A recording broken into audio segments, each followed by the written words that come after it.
Good evening, everyone. Romney Smith at WTOC for The News Now. This is where we bring you local, regional, and national stories that we're following for you right now. We're on various platforms. That includes our website, WTOC.com, the WTOC apps, Amazon Fire, Roku, Twitter, and Facebook. Lots of different areas you can get us.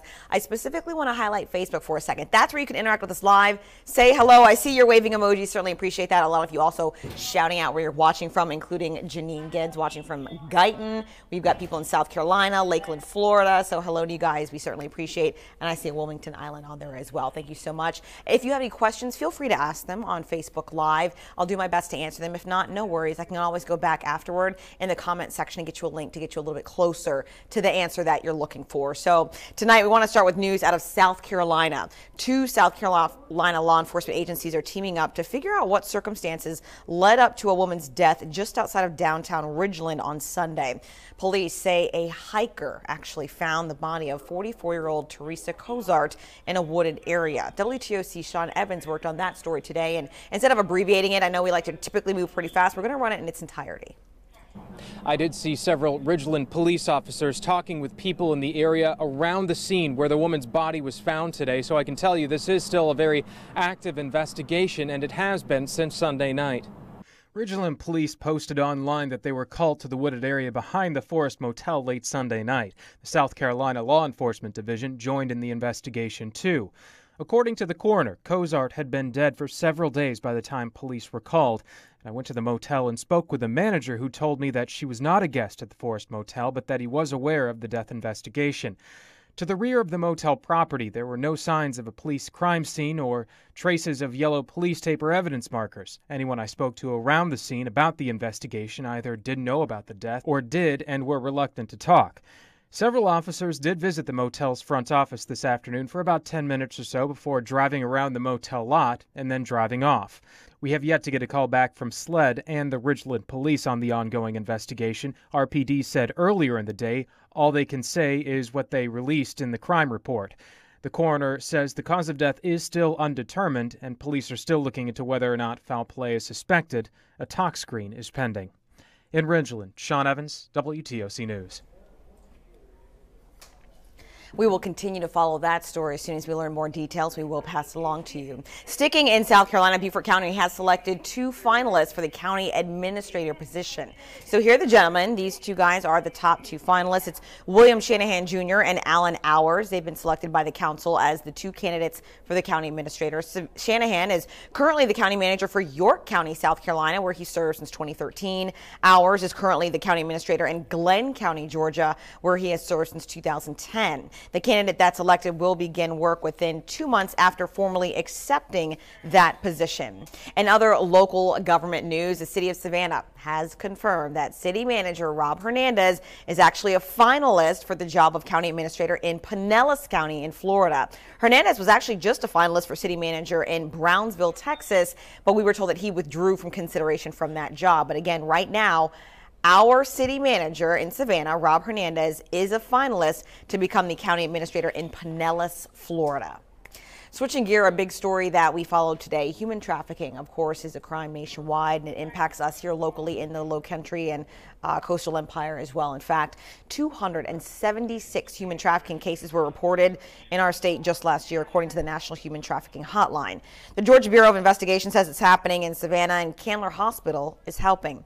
In an effort by the state and the GBI to educate you and give victims a way out, their agency released an updated version of its human trafficking protocols notice this month. So Georgia law actually requires airports, train stations, bus stations, bars, hotels, and truck stops, among others, to post a notice in public restrooms or near an entrance. The GBI Assistant Special Agent in charge, Brian Johnston, says Savannah's highways and interstates are actually what makes it easier to move people quickly into our state or another state. Anytime you have prostitution activity, you're going to have human trafficking. When you have tourists, you're going to have that type of activity. So with, Savannah having an airport, Savannah having the historic district, Savannah having all the good things that makes it Savannah, you're going to have that type of activity. St. Joseph's Candler is actively working to recognize and report human trafficking. So I don't know about you, but I encounter this pretty much daily while browsing different internet sites. You see a little bar pop up that's saying, hey, by the way, we're tracking you. Please click accept or not. to their new privacy policy? Well, it's actually part of a new law enacted by the European Union. So if you look at your screen right now, there is an orange bar at the bottom. Let's circle that really quick for me, Bradley. Yeah, see that orange bar? That's what we're talking about at the bottom of the screen. So this is the General Data Protection Regulation. It requires websites to make you aware of cookies or any kind of tracking data that they can use while you're on it, like your age or your gender or your race. So you might be asking what a European law has to do with us here in Savannah who use the internet. Well, we spoke with an expert with local technology company Spiros on how local sites will be affected. Right, so if your website can be viewed by somebody in the European Union, you must be in compliance with these rules. So for Savannah, with the tourism industry, we potentially attract people from the European Union who are coming here to travel. So being in compliance with these rules is important for a lot of local businesses.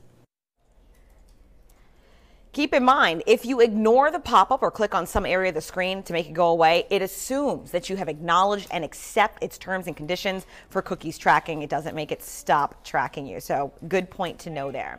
All right, so we're in the South and it is summer, so we're used to the heat. Right now, everyone wants to know what the weather's going to be like tomorrow for the 4th of July. A lot of you guys have it off. You'll be enjoying the weather, you think, because it will rain. But it's not all a washout for fireworks. Take a look at my iPad right now. This is the Independence Day forecast. So specifically at night, 6 p.m., it'll be about 82 degrees. Yes, 50% chance of rain. However, the good news is that no fireworks typically go off around 6 o'clock. It's usually a lot later, 9 o'clock and afterwards, where the chance of rain falls to about 25 to 20%. So it'll still be warm outside, so you definitely won't need to bring a jacket with you up until 10 p.m. It'll still be around 79, 80 degrees outside with humidity. And again, the chances for rain and washing out fireworks is very low. It is still a possibility. Our meteorologists are continuing to track it. And if you know about weather, you know that the closer we get to the time period, the more accurate their forecast gets. So right now they're saying it will be damp tomorrow in certain parts of our area. However, for the fireworks show at night, we should be in the clear. So that's something good to know. So if you're planning to go downtown, again, make a plan. Certain roads will be blocked off. Thousands of people will be downtown in Savannah and various other areas like the islands to see fireworks explosions, because they will be absolutely glorious. And if you're like me and you have to work and you just don't want to go downtown afterward, we will also be showing it to you in the WTOC newscast. So if you don't feel like going out there, you don't have to. We always have you covered right here. So that's all I have for you right now. I always tell you guys, you can ask questions or leave comments on Facebook right now. I'm checking right now. A lot of you guys watching. I certainly appreciate you. Patty Giovanni, Julianne Therrell, Linda Lewis watching from Rincon. Thank you guys watching. We appreciate you guys so much. I don't see any questions pertaining to any of the stories. Keep in mind our next digital news update will be at 9 o'clock, specifically talking about weather and that breakdown. So one of our meteorologists will be able to explain hour by hour what to expect tomorrow, so you can plan your day on when to go to the beach, when to cook out, and of course get more details on the fireworks, which should be okay. Until then, if you want to stay in touch with our news stories, you can always go to our website, WTOC.com, as well as connect with us on our social media pages, Facebook, Instagram, Snapchat, and Twitter. Have a good night.